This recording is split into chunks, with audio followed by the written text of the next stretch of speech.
Net এবং net বিতর্কের মধ্যে এবার গুরুত্বপূর্ণ পদক্ষেপ নেওয়া হলো কেন্দ্র সরকারের তরফ থেকে। বিভিন্ন প্রবেশিকা পরীক্ষা এবং প্রতিযোগিতা পরীক্ষাতে বারবার বেনিয়ম এবং তার পাশাপাশি প্রশ্ন ফাঁস রুখতে এবার কড়া পদক্ষেপ কেন্দ্র সরকারের, যার ফলে কিন্তু নতুন আইন কার্যকর করা হয়েছে। এই পরীক্ষা যে নিয়মে যে নতুন আইন, সেই আইন মূলত আপনাদের জানিয়ে রাখি যে পাবলিক এক্সামিনেশন অ্যাক্ট, যেটি কিনা 2024 সংসদে ফেব্রুয়ারি মাসে পাশ করা হয়েছিল। নেট এবং নেট পরীক্ষার বিতর্ক মাথাচাড়া দিতেই এবার সেই আইন কিন্তু কার্যকর করলো কেন্দ্র সরকার। মূলত বৃহস্পতিবার এই আইন কার্যকর করা নিয়ে কিন্তু শিক্ষামন্ত্রী ধর্মেন্দ্র প্রধানকে তাকে প্রশ্নের মুখে পড়তে হয়েছিল। তারপরে শুক্রবার কিন্তু সেই আইন কার্যকর করা হয়। আপনাদের জানিয়ে রাখবো যে এই আইনের মধ্যে কি কি অপরাধের কি কি সাজা আছে এবং কি কি বলা হয়েছে এই আইনে। প্রথমত, যদি কোনো ব্যক্তি কোনো পরীক্ষায় অর্থাৎ যদি বেনিয়ম ভাবে বা যদি প্রশ্ন ফাঁস করতে যে ধরা পড়ে যায়, তাহলে তার বিরুদ্ধে কিন্তু প্রথমে আইন জামিন অযোগ্য মামলায় কিন্তু তার বিরুদ্ধে যে ধারা, সেই ধারায় কিন্তু তার বিরুদ্ধে অভিযোগ করা হবে, তাকে গ্রেফতার করা হবে এবং তার পাশাপাশি তাকে কিন্তু 3 বছরের জন্য জেলে থাকতে হবে এবং সেই সময়টা কিন্তু অত্যাধিক সর্বাধিক সেটি 5 বছর পর্যন্ত যেতে পারে এবং তার পাশাপাশি কিন্তু তাকে জরিমানা দিতে হবে 10 লক্ষ টাকার।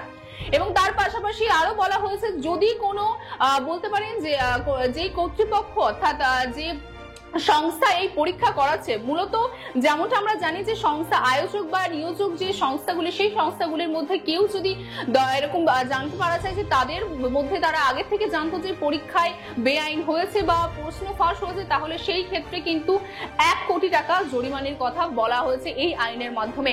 এবং তার পাশাপাশি কোনো নিয়োজক অর্থাৎ নিয়োজকে যদি কোনো সংস্থা যদি কোনো উচ্চ পদস্থ কর্মচারী যদি এই বেআইনের সঙ্গে যুক্ত থাকে, তাহলে কিন্তু সেই ক্ষেত্রে 3 বছরের সাজা, সর্বাধিক কিন্তু সেটি 10 বছরের সাজা হতে পারে এবং তার পাশাপাশি যেমন বললাম যে 1 কোটি টাকা জরিমানা থাকবে।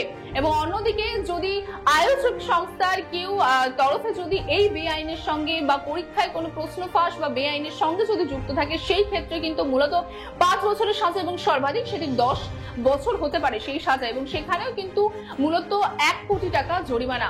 অর্থাৎ এই যে নতুন আইন, অর্থাৎ যে 2024 সংসদে ফেব্রুয়ারি মাসে যে আইন পাশ করা হয়েছিল পাবলিক এক্সামিনেশন অ্যাক্ট, সেই আইনের মধ্যে কিন্তু এই ধারাগুলো রয়েছে। অর্থাৎ একটি ব্যক্তির বিরুদ্ধে যারা পরীক্ষায় অর্থাৎ প্রতিযোগিতামূলক পরীক্ষা হোক বা প্রবেশিকা পরীক্ষায় যদি কোনো রকম বা অন্যান্য যে কোনো সরকারি পরীক্ষা যদি কোনো রকম কোনো দুর্নীতি করে, তার বিরুদ্ধে কিন্তু কড়া পদক্ষেপ নেওয়া হবে এই আইনের মাধ্যমে।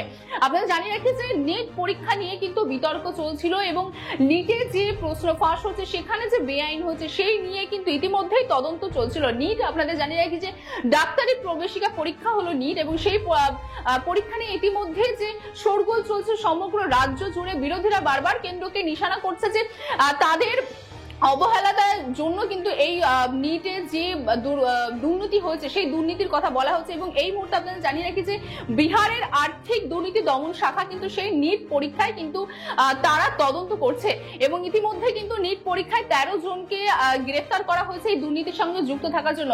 এবং নিট যেতে না যেতে অন্যদিকে কিন্তু ইউজিসি নেট অর্থাৎ নেট পরীক্ষায় যে দুর্নীতি, সেই প্রশ্ন সামনে আসে। আমরা জানি যে 18 জুন যে নেট পরীক্ষা হয়েছিল ইউজিসি নেট, সেই ইউজিসি নেট পরীক্ষায় কিন্তু মূলত পরীক্ষা হওয়ার 24 ঘন্টার মধ্যেই কিন্তু সম্পূর্ণ পরীক্ষা কিন্তু বলতে পারেন বাতিল করে দেওয়া হয়েছে। সেখানে সিবিআই যে তদন্ত করছে নেট ইউজিসি নেট বা নেট পরীক্ষা, সেই সিবিআই তাদের মনে হচ্ছে যে একদিন আগে অর্থাৎ রবিবারে হয়তো সেই প্রশ্নপত্র ফাঁস হয়ে গেছিল ডার্ক ওয়েবে, এবং দেখা যাচ্ছে যে যার জন্য এক একজন ছাত্র বা ছাত্রীর কাছ থেকে 6 লক্ষ টাকা নেওয়া হয়েছে একটি প্রশ্নপত্রের জন্য।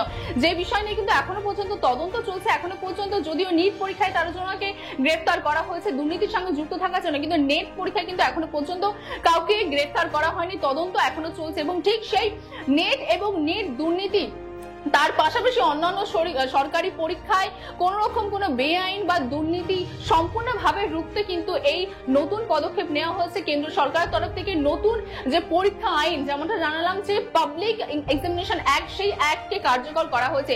তবে এখন দেখার বিষয় যে এই নিট এবং নেট পরীক্ষার দুর্নীতি ঠিক কোথায় যে পৌঁছায়।